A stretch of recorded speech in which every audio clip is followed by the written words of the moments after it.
ఖమ్మం జిల్లా విప్పలమడకలో మాజీ సర్పంచ్ సంపూర్ణ విజయరాజు కుటుంబం సిపిఎం పార్టీలో చేరారు. మాజీ సర్పంచ్ దంపతులతో పాటు మరో 100 కుటుంబాలు కూడా సిపిఎంలో చేరాయి.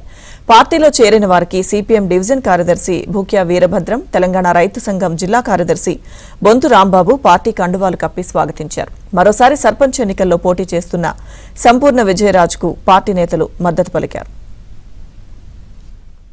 ఒక రకంగా మీ అందరిని చూస్తూ ఉంటే నిన్న ఉదయం నుంచి జరుగుతున్న పరిణామాల్లో చాలా సంతోషంగా ఉంది, మరొక పక్క బాధ ఉంది.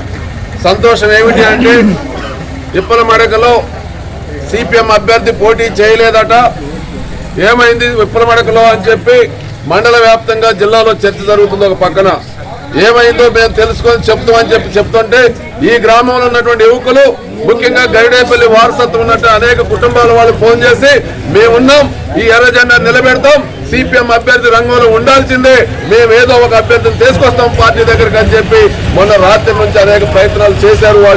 వాళ్ళు మేల్కొని మమ్మల్ని కూడా మేల్కొల్పి రాత్రి మీటింగ్ పెట్టి మన విజయరాజు కనుక సిపిఎంలోకి వస్తే విజయరాజునే సిపిఎం అభ్యర్థిగా సంపూర్ణ ప్రకటించి ఈ పార్టీ నిలబడాల్సిందే.